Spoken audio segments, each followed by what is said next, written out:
Hey, what's up? What's up? Welcome to another episode of All Over Voiceover with Kiff VH. I'm your host, Kiff VH, and with me in studio, the lovely, the talented Dieter Jansen. Dude, thank you. Thank you so much for doing this and sitting down and having a conversation. Thank you so much for having me. Oh my God, it's my honor. And you're hosting me. I meant you're in your space. So thank you very much. This is an amazing space. How long have you been? Tell me a little bit about like the nature of this space. Like it's like from what I see walking up, it's like a Fonzie apartment. Do you know the reference? Yeah. Like it's above a thing. Yeah. Exactly. Yeah. Like how'd you get connected with? It's a long story. I make it as short as possible. It's that I came here in this country because I'm from the Netherlands. In 2007.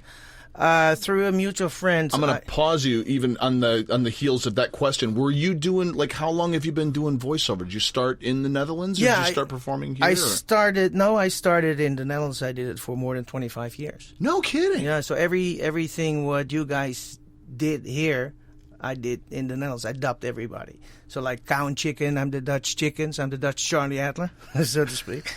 And I did everything Richard Harvard did. No kidding. Like Billy Mandy, Chaos, from Skylanders. So you've been doing all this, like, it's a very American thing for us to be like, if I don't know who you are, then I just assume that you're like new to stuff. You know what I mean? Yeah. It's like, no, I'm tremendously successful in. Yeah, I've been around, but it was over there, and I always say like maybe I was one of the most sought after cartoon voices over there. So maybe you can say I was like a big fish, but it's a very small pond over there. So I'm now the same size fish, but then in the ocean and with much more voice actors around who are awesome. Yeah. Like you. Wow. It's really. Thanks, man. So I work with awesome people. So and that was for me also because I was also on Mr. Peabody. Yeah. And the first couple of sessions, actually, it ended like with the last session that I was like kind of starstruck in a way with people who I like admire and now I work with them and they, they treated me like I was one of them, and I never forget that Kevin Michael Richardson, at the end of the session when we worked. He said, well, it was such an honor to work with a talent like you. And I was like, no, that's my line. That's really, I'm not worthy. He's like, I love that about this community. Yeah. We know so many of the same people and because of I got to believe that everyone kind of feels that way. Like there is that sense of kind of no matter how much success or whatever you get, there's still that I can't get over the fact that I just feel completely overwhelmed and overjoyed to be working with the people who walk into that room. Yeah. And whether they're known by everybody on the planet or known by a tiny group of people, there's still this sense of we all get to do this work and it's unbelievable that we get to do it. Absolutely, it's really I mean, I did some teaching in the Netherlands with actors, and the biggest problem was that they felt like, I feel like a fool. So that's what you have to do, be crazy, just let it out, and don't be shy, right? Especially not with never, because it's weird. It's always weird. Right. Why do you want to, if whether it's voice acting or on camera acting, why do you want to pretend to be someone else? And with cartoons, it's you're going a couple of steps further that you want to be like a singing carrot because it doesn't make any sense. You know what I mean? Right. It's like weird. It's just weird. But you, even though it's fun, you're serious because you mean every word you say. That's right. Because it's still acting. It's not that you just say things or do a funny voice because that's the second step. Right. That comes with the character. It's being originated from this singing carrot. This singing carrot is singing for a reason. Yeah. Not just because he was told to sing. No. And if he's, let's say our singing carrot is walking down the street humming a tune, or sad that I'm writing a cartoon. The singing cartoon, but you feel me. It's And I really appreciate that notion of, the character fully believes what their situation is. They just happen to have either a super heightened energy or, Yeah, but they're still real in a way. They're weird. But people are weird, and but with cartoons, I always, if you don't believe anything, then you lie. And even kids, if they watch a cartoon, they think, well, that's funny. It's some strange character with a strange voice, but what does he say? You don't know what he's saying, where he's going, and you don't believe it. It's not enough just to have a crazy voice. It's got to be rooted in truth, and and that's kind of, I think, it's one of the surprises about animation that caught me off guard when I got out here and discovered that. Yeah, well, it's still. I remember when I did Chicken, even though I had the great guide what Charlie did, because I had to do his voice in a way, and I had to imitate him in a way, but then in my language. And then make your own acting choices that align with the choices he's making, right? It was like a combination, because for me it was like Chicken. Okay, this is a kid, and he has this the how do you say, frog in his throat. Okay, so he's like he had this weird thing. And he was kind of, he always angry at his sister, and he's really, and this guy was actually, or kid, had a problem, and you have to work with that. Even though you hear it, you have to, for yourself, you have to believe everything you say, even though it's dubbing. Yeah. So, and it's a little bit easier because you hear it, and if you say something, and then even though I don't imitate your melody, but I imitate what you're saying, and I can do that right away. So it makes it easier, but less fun. I think working here is much more fun. Interesting. Is it how did you make the transition from being young Dieter Jansen walking through the streets of the country? What city are you from? Are you from the Amsterdam? Netherlands, Amsterdam. Amsterdam. Yeah. So, how did you break into voiceover in that community? Was it dubbing, or did you come in from a stage and on camera stuff? I came from on camera in a way. I mean, when I was 4, I did commercials, so I was an actor since I was 4. But you don't choose that in a way, But Right. I did commercials a lot. I did a lot of amateur theater, and at some point you have to choose, what do you want to do? And at my school we had some kind of theater class, and my teacher said, well, you're an actor. You have to be. It's like, nah. I always thought, like, if you're acting was my hobby, and if you choose that as your profession, then it becomes a job, and you don't like it anymore, because it's a job. That was my fear. Yeah. But when I was 17, I think, well, okay, I made a choice. When I was 19, I did a soap opera. Okay. And then afterwards, I did like 7, 8 television shows. But I didn't like it. Not the work as such, but more like everything around it. What do you mean, everything around the it? people around it, I didn't like it, and I was kind of people recognize you on the street. I didn't like that. It was kind of scary because they changed it. I heard an interesting. I'm curious about that whole thing. I heard an interesting interview with Matt Damon, of all people, today, talking about that very thing, about how one morning you wake up and the world hasn't changed, but your world has. Yeah, but I cannot compare what he has and what I have, because for me it was nothing. But even that small thing, I was kind of scary. It's a radical transformation. I experience it a little bit from the work that I've done here too, where it's kind of like all of a sudden everyone knows who you are, and you lose your. It's not that I craved my anonymity, but there is a sense of, I went to the swimming pool the other day with my daughter, and every time I go to the swimming pool with my daughter, the kids who watched the show I was on know who I am, and suddenly I'm an adult talking to a bunch of strange children. In a different context, it's fun, and I'm okay with it, But I have an inkling of what you're talking about. I understand that feeling of, like, all of a sudden everyone is giving me attention, and You know? And the thing was that I had a agent back then, and he thought he knew what I wanted, and that didn't match with what I wanted. And everything was like, and I really was thinking like, that was my problem, because what I told you before, that, well, it was my hobby, and then it became a job. I think, did I make the right decision? I don't think so. That was my thing, and so I messed up a lot of auditions as well, because I was thinking, this is not what I want. It was all me probably, but I was like, messed up in a way to think, no, this is not it. I'm going to do something different. I don't know what. And then right at the end, almost. I met this great voiceover guy in the Netherlands. He did everything. He did Disney, and he was the voice of Gargamel, from the Smurfs and everything. Sure.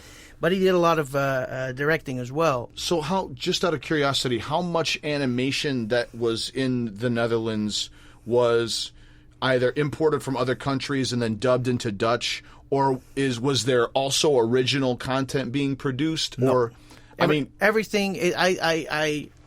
I only can think of, maybe I'm a little bit off, but 3 or maybe 5 shows in the 25 years plus. Wow. And I was on one of them. Yeah. Who are originally Dutch, but they were like puppets. I did a puppet show. Okay. And there was this Dutch cartoon thing, and they made like an anime, like a cartoon album thing. Yeah. And they made it into a movie, and it was a one-timer, because there are no really animators. There's no school for it like here. Yeah. There's not, it costs too much. Even with films, even with television, everything. Yeah. The country is that small. You don't. There's not really an industry, not really an entertainment industry. A little bit small. Yeah. So you cannot compare it with here. So everything what I did was the dubbing was from mostly here, some Canada, some from French, or like probably also Canada. Yeah. And I did like one show. It's called Calimero. I don't know if you know that. It's like a small bird. Okay. But that was like that was Italian. And so we talked also like this, and then for these somebodies, and it's very funny that way. Yeah, it was kind of especially, yeah. It's fascinating to me about what's been your process as an international voice talent at this point, making a transition into the original. I'm sorry, not the original. It's the original, but participating into where the content creation is happening and integrating yourself into this market. What's that transition been like? Oh, it's been hard, but fun at the same time, but much more. It's more tough, but the work is more fun. And the thing is that here I learned that every actor is auditions. That's your job in this town. That's right. So that's your job. So you're doing that. You don't get paid, but that's your job. You're doing that on a regular basis, and blah, blah, blah. And your job is to deliver the best audition you can do at that time, right? At that moment.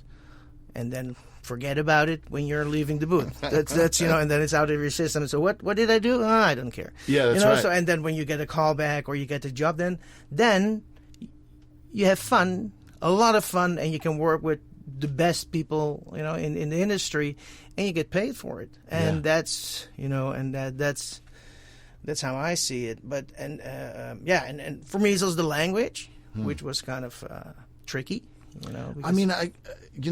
We met what 2-3 years ago, doing voiceover improv over at Frank Rizzotto's studio in Studio City with fantastic people and stuff, and we played and all that, and so we've known each other for a little while, and you had mentioned earlier that someone told you, my gosh, your English, not only your mastery of the language, but your Dutch dialect sounds like you've been here in the United States for a much longer time than you have. Yeah. And I when you said you've been in the States permanently now for like 4 years. 4 years, yeah. So to develop your ear to the point where I hear your Dutch dialect, but it's not something where it sounds like you're struggling to get through English. No, you know what I mean? not anymore. Not yeah. at all. And I mean, I guess I'm curious what that challenge has been like for you.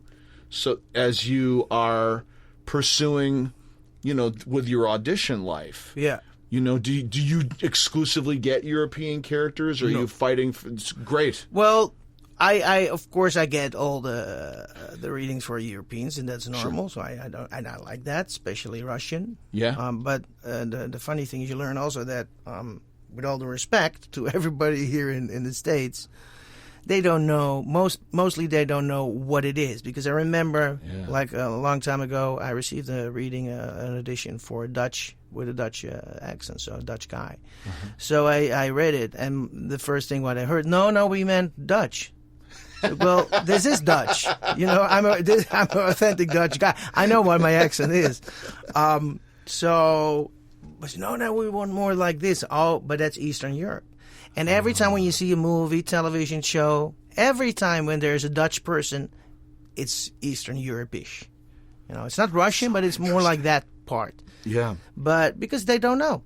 And the thing is that, but it's also with accents all the time.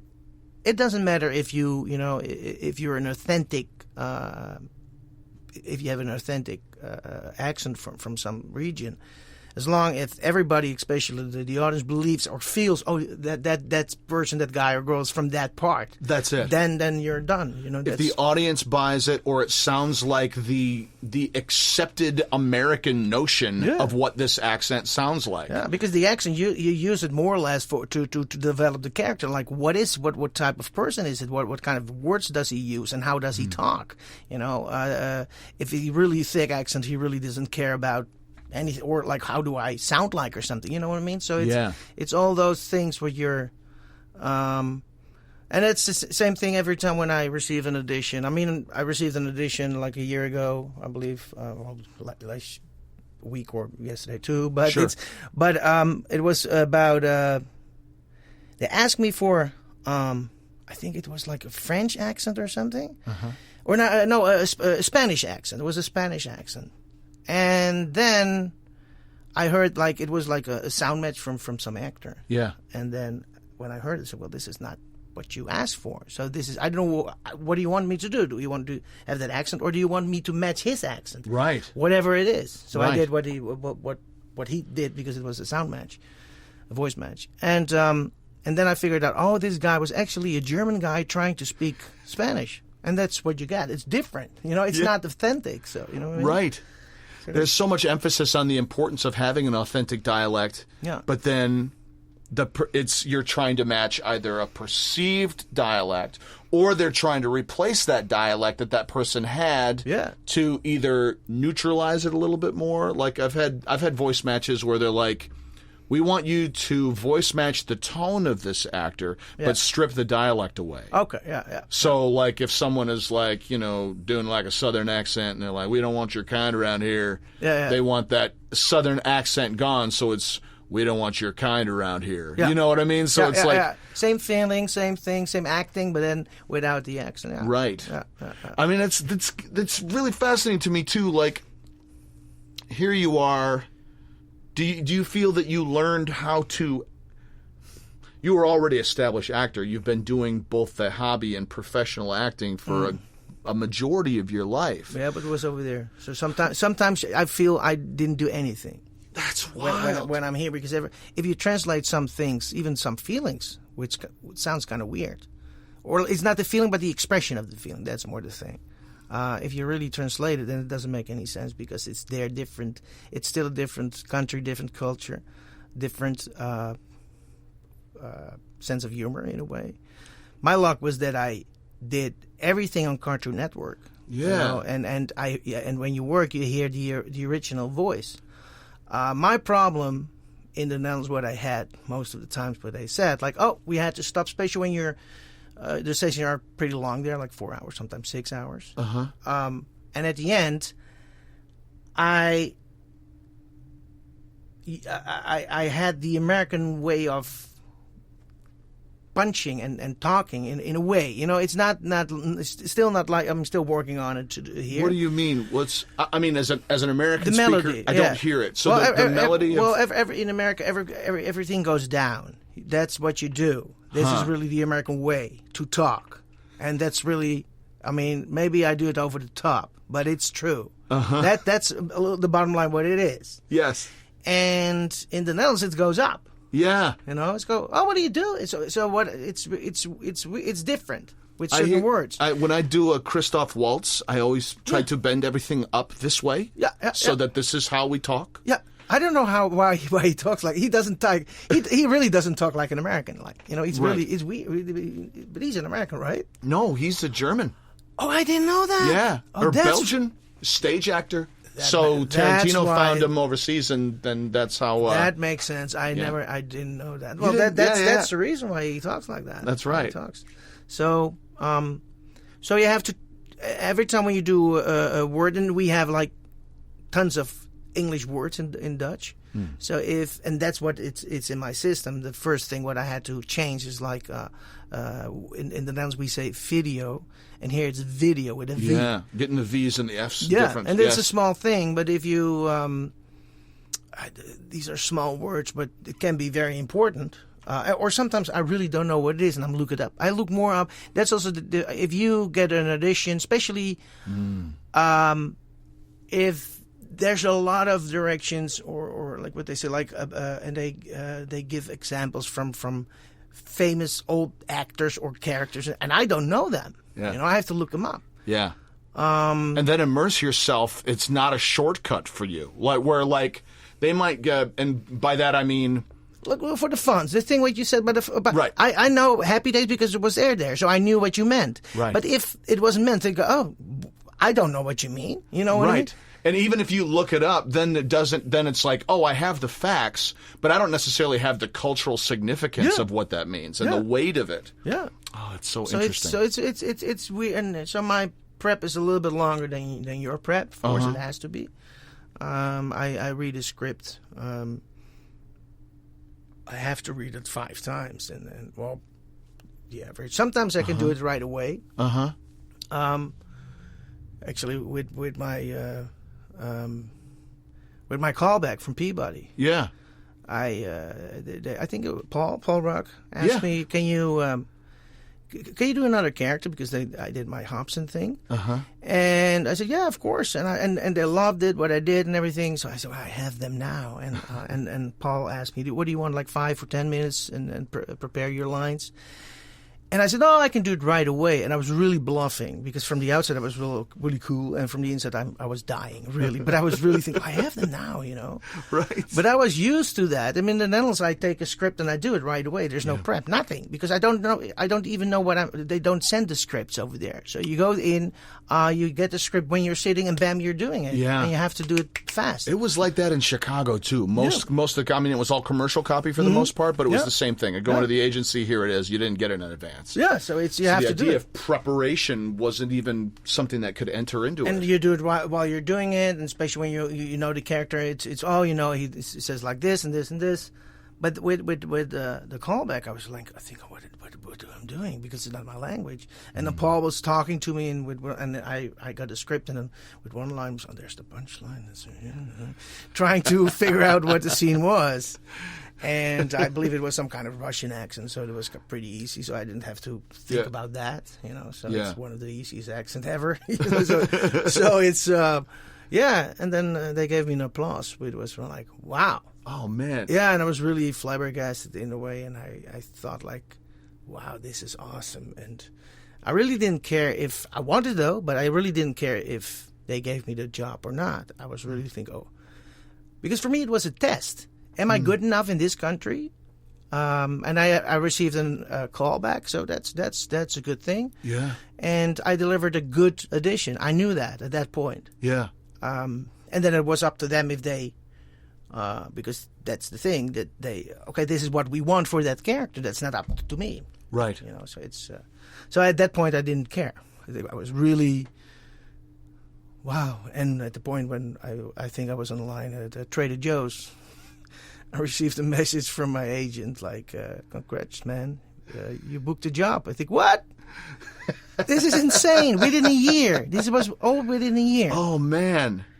So it was, and the funny thing is, because I came here April 15 on Tax Day, 2013, and the very first recording for the pilot was April 15, 2014. Really a year later. Yeah, it was really meant to be. That's the best. Yeah. I love little stuff like that, man. I had a similar experience. My birthday, I'd always say that the greatest gift that an actor can get is to be working on their birthday. Oh, yeah. And we left Chicago on my birthday, 2011, to drive here. And on my birthday, 2012, I was voice matching Sylvester Stallone for the movie Bullet to the Head at Warner Brothers. And it was that feeling, that same kind of feeling of like it's simultaneously like an affirmation of like, you can know you're welcome to be here. You can be here. You should be here. Yeah. Welcome to town. Yeah. Here's a gig. And that just that feeling of like, you know, like you mentioned earlier, of Kevin saying to you, dude, it was such an honor to work with you. This embrace of is that different in Chicago and then here? Or is it about the same? It's different because my experience, and it might have changed since I left, breaking into the Chicago market was very challenging. Okay. It was a very challenging place because there are world-class actors working in Chicago who have homes and are built into that community and have no interest in coming out here to do this work. Or if they have the interest in doing the work, they don't want to uproot their lives. Okay. Yeah. And you can do everything in Chicago, sketch comedy and stand-up. And, I mean, I made my bones doing industrial work as well, but principally in voiceover, it was commercial. Okay. And it was great, but ultimately the reason I wanted to come to L.A. was to pursue both the on-camera and the voiceover scene. Yeah. And to be able to do, which I do, and to be able to do animation and video games on the regular. And I booked my first video game in Detroit. Wow. Doing for Rockstar Games. But their whole thing was they wanted authentic Detroit sound for the boss for Midnight Club 3 dub edition. So I got to do performance capture and all that stuff. So, but breaking into those places, there's good people, really quality performers everywhere. Yeah. And they always talk about, that old expression of the cream rising, and then you're like, I wonder how high my cream can rise. Yeah, well, it's a test every time. It's still today. I feel like I'm on a test. I have something. I did a show at like 30 more than 30 episodes of Peabody, which is like, what for this foreign guy? So it got me union. It got me another. I mean, I also have another agent, but she was on my radar like before I came. Sandy Snark from IVO. Yeah. She was on my radar before I entered the country. Wow! But it was tough to get in. But now I was in. It took a while, but it's still. I'm in. And she's the best. And I've got healthcare, which is especially today is really this country is really Yeah, that's right. And you're lucky. And I it's a weird feeling, but I always say I swim in the major league pool. It's still the kindergarten section, but it's still the pool, That's right. And I can work with awesome people and you learn and it's even though it's tough, it's you're going up and down, but I think that's the life of an actor anyway. That's the life. So it's. And I changed my life on everything, coming to this country. It's not only the language, it's everything, it's so you have to cope with that. And, but if once you're getting the chance, they're really nice and open. And, I went to Comic-Con and everybody's like nice and, did you know anyone when you moved here? One person. That's One it. person. Yeah. And I don't see that person anymore, which is kind of funny. It's weird. Well, that's not my choice, by the way. But no, it's really weird. I came through this country really. I did prepare a lot, but not on people, more connections and everything. Yeah. And I knew it could be like a lonely travel, a journey, but it's what I wanted, and it's really, at a certain point, especially when I got the job from Peabody, and I really thought in my mind was if I work hard enough and lucky, and I get the chances, maybe I get land a part like that within 5 or 6 years. Yeah. That was really my plan. Yeah. So to be honest, I wasn't even ready in my mind. But the first rule what you have, never say no, especially if it's Dreamworks. It doesn't make any sense. That's right. So you have to do it. Yeah. But the first couple of times, especially when you work with all those aces, Fred at the shore and Jess and Chris Purnell and Kevin and everybody. But so they do their stuff and think, wow, this is awesome. Oh, I have to say something too. Yeah. And I think, oh no. And my luck was also because I have a high pitched, strange character. Of course, Hobson is really weird. Which, by the way, was my choice. I will tell it later. It's also a funny thing, actually. But every time when I stopped, I remember what Fred was there and said, oh, man, wow. But it took I was done with my, thing. And then 1 Mississippi, 2 Mississippi, 3 Mississippi. Wow. Because they didn't, when you see me, you don't expect that it comes from this person, Right. So I was really kind of I mean, of course I can do that's not the thing, but it helps also a little bit what kind of character you are able to do what you get. Yeah. And this was really the jackpot on every level. It was Dreamworks. It was a very fun character to do. Yeah. Because everything was me, in a way. Yeah. That's what I love to do. I love the readings. I love the cast. Everybody was cool, and yeah. But the thing is that what I mentioned before that was my creation, because every time when I think you received the audition as well for Hobson, because almost everybody I talked to because they couldn't find a Hobson, and the reason was that they asked actually more like for a Scooby-Dooish guy, more like that. Yeah. So and when I saw the drawing, I think, no, it's not. Well, I do everything. That's your job, and you know, it's also disrespectful to do something completely different than, well, this is my submission, and this is what you have to choose. I know you're asking for this, but I'm going to give you this just to be like, whatever. Yeah, it's like, come on. So I always do what they ask me to do, but if the feeling is strong, I always do what I want. So they have at least 2 submissions. I think that's really smart. And I did the high pitched thing because I think that felt for me the right way. Yeah.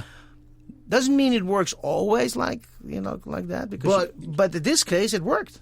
Pat Fraley says all the time too, I've been quoting this phrase a lot lately for some reason cosmically. I might have because of the audition I just left. But that they want to drink a teacup out of an ocean. Mm-hmm. Or I'm probably screwing up the quote, but that idea of that people want to know that you can do a whole lot, even if they're going to ask you to do very little, because it makes them know that they've got options. Yeah. That you can do an additional character. Like when Paul threw you an additional character and with this Russian guy, and you get applause doing it, and they know that this isn't just a one-trick pony. This guy is going to give us an assortment of options. Yeah. So how do you prepare for an audition? What's your unique process in terms of finding what informs those choices? Whew. I think I go a lot with my guts for some reason. I see the character, especially sometimes there's not enough information. Do you ever feel like there's too much information? Too much information? Do you ever feel that way? Well, sometimes there's information what I think doesn't make any sense to me. But you have to make a choice within that. And sometimes if it doesn't really matter in a way, then I use a substitute line. In my mind, I do it. I use something because I have to have something. Because otherwise it doesn't make. It's just like a voice. It's just like there's an empty line. There's no There are no stakes, nothing, which is sometimes you can't help it. If there's, we all do like auditions with 1 or 2 lines. Yeah. And there's no context. There's nothing. You don't know what you're saying, so No. you have to create circumstances for that line to make any sense. Yeah, and age really. I mean, there are a lot of things. I think I never look at it because I don't care. Because the thing is that, for instance, everybody thinks I'm younger. You know, Yeah. I'm hitting 50 more that way, and There you everybody. go. Here's high five Thank you. to those of us who look Yeah. like who skew younger, Yeah. but are actually older and a little bit and consequently a little wiser. So I really don't know what that is. Maybe a little. If you go 50, then you're supposed to be more serious. You know, that's the only thing. But then so you talk a little bit slower. That's it. So it's like I do think. I think as a side note to that idea, I think it's energetic. I truly do. I think that people make an assumption. I know, like, often my students are surprised when they find out my age or when I'm mentioned that I've been divorced or something. They're like, how in the timeline of your life, how is that possible? Yeah. You know, where it's like, ultimately, I do what I love, and that keeps me younger. Absolutely. You know, Absolutely. That's. I think that's the way of how we live. Of course, it's like you never know what you're going to get, and it can be like, not dangerous, but how do you say that? It's more like insecure. yeah.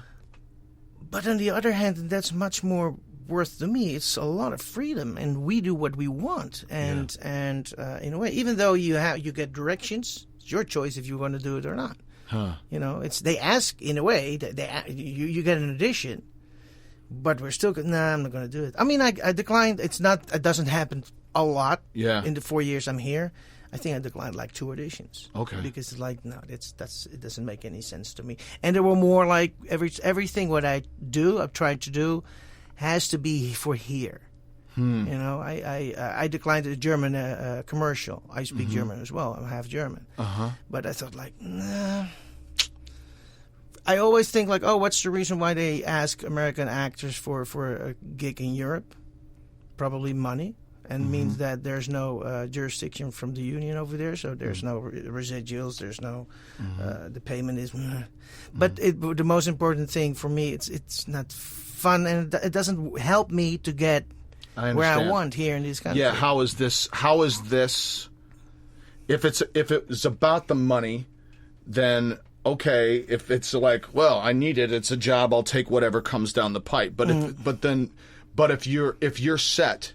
And that's not what's doing it, or even if that doesn't even enter the equation, it's simply about how does this advance my goals, my personal goals. I told Fred the weekend that I'd rather do bartending than a crappy acting job, just because I'm an actor. So no, there's a reason why I chose this at the end. And it was really tough to make it. You know what I told you, because of the hobby thing. Maybe that's one of the reasons. You value it, yeah. It has to be, yeah. So it's not, or give me really $1 million or something. So I have the freedom. So then I will do it probably because I'm not crazy. But that's not the case, you know. Yeah. So it's I always. The most important thing is who do you work with, you know, and the team and the director and all the cast as well. But mostly that's great. But what can this help? Does this help for me? You know, what does? I mean, a commercial in Germany who never. I mean, first of all, no one understands that here. There's no subtitles. No one sees that except in Europe.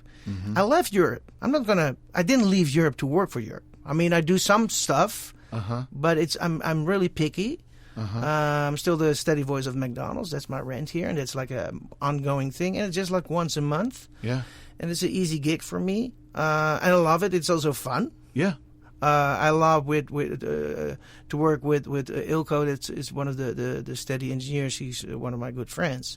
So it's a good chance to talk to him too again. You know, every month. Yeah. So it's so that's a different thing. But for a totally strange company I never worked with, so new production. No, I'm not interested in that. Yeah. I understand that. That's not. I'm interested in here. Right. What happens here in this, this entertainment industry. My career is here. I get that. I truly do.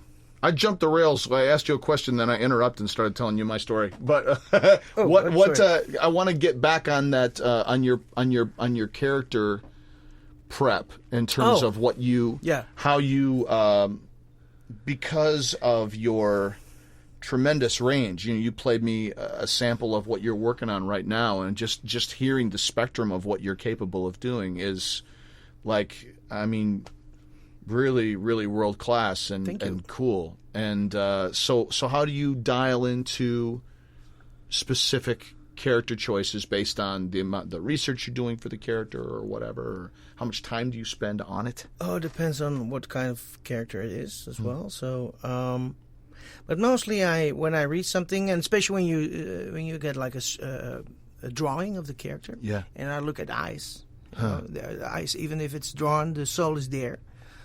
So that gives me some kind of feeling. And that feeling develops in me. Okay, and then you make things up, even like what is the small things like what is his favorite food. Even though it's not really that serious because it's not that I write it down. I did it when I was like 19, probably when I did a play. Sure. But now I think it's okay. But mostly like.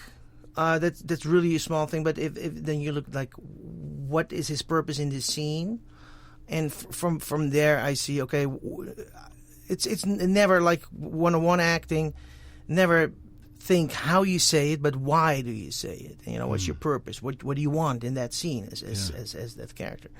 So based on that and based on how he is. And what kind of character is he? High and low, mostly if he talks like then it's pretty small. Yeah. Sometimes it's also funny if it's a really huge bear and he talks like this. Right. That's actually also funny. But that thing you also look a little bit in the range what they ask for, and if it fits, if you think that makes sense, then I will do it, and then I do one submission, sometimes two. Based on if you have a feeling or an opinion about it? Yeah, it's really tough. It's really... I try not to think of it as much. The only thing what I'm thinking of is that when I do the acting, that certain words are pronounced correctly. Huh. So that's the technique what you have to do, and I use YouTube a lot for that. Yeah. Because certain words... Especially if I don't know. Yeah. Because it's... At the beginning, I assumed, this is good, and it wasn't. At the beginning, I received some auditions back because I did a lot at home.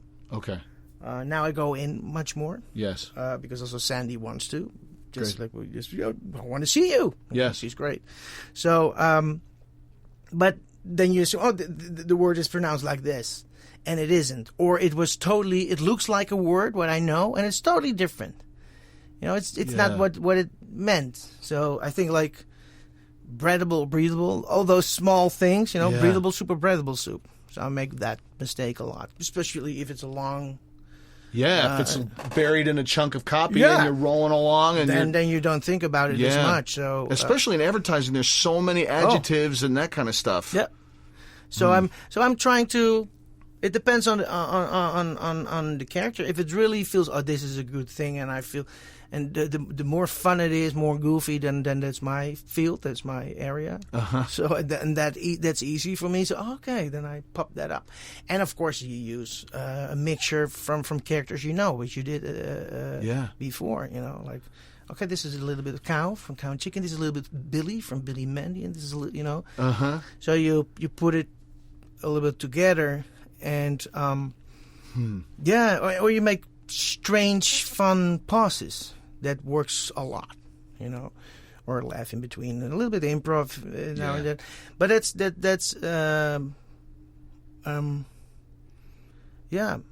what you try to do. It's and if there's references I really don't know, so that makes it much worse. How much do you rely on your ear? I mean, you've clearly built, doing the work that you did in the Netherlands with dubbing and mimicking the performance as much as you would be obviously influenced. Do you still use that reference stuff now? You're strictly creating from personal place. Yeah, what I learned, I mean, if I have a reading and I will do a totally Richard Harvich, they will never book me because there's a Richard Harvich here. They ask him. If I do something what Charlie can do or is, then they will call Charlie. Yeah. So there's no reason for me to. Sometimes it's tough. It's near there, Yeah, if the character spec leans you into that place, you might do it. You cannot help it, but it's not. Then that's by accident. It's not like that I think of. It's more like. And to be honest, I don't like. I still do it and I still love it, so I have to be careful here, of course. But every time I think there are like 3 or 4 times when they replace someone. Yeah. First of all, I always look up why. What's the reason? Yeah. I won't do it when there's like an issue. So I'm not going to do that. So I don't want to get into that. That's tough. But I think that's smart. Yeah, I think it's that's like my nature. I won't do that. So it's really if they ask me for so it's I'm not going to name names. But the thing is that if it's a replacement, I really don't like it because you have to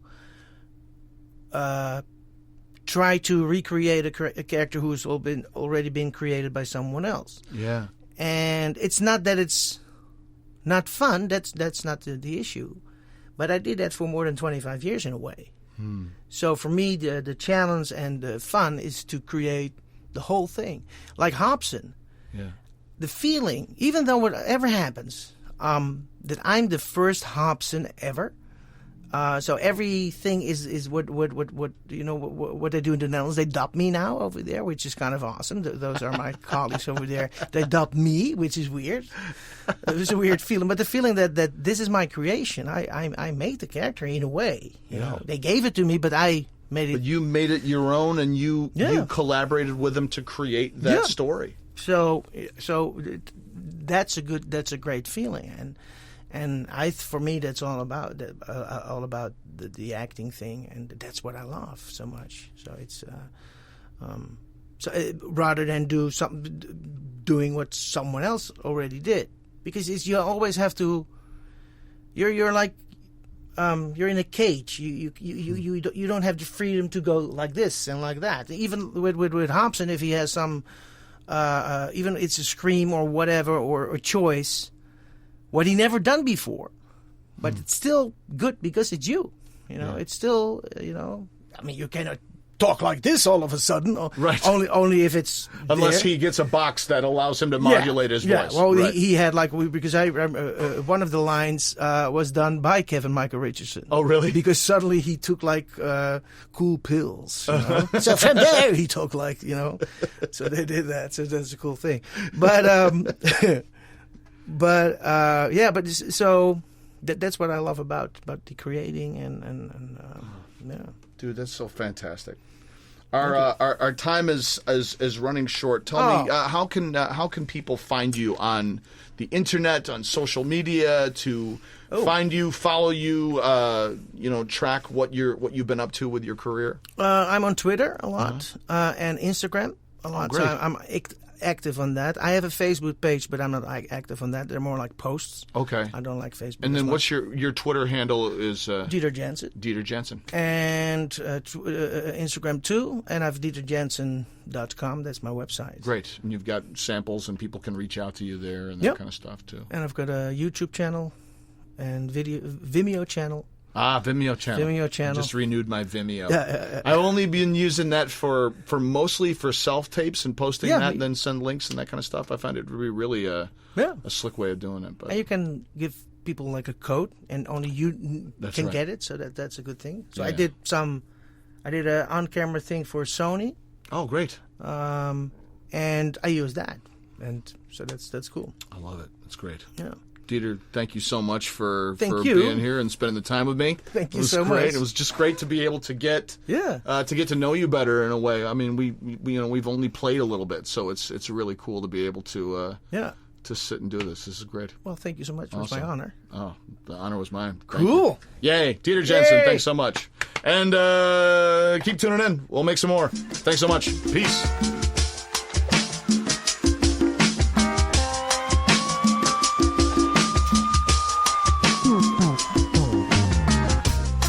Thank you for joining us on All Over Voiceover with Kiff VH. Please take a moment to review the show and let other folks know what you thought.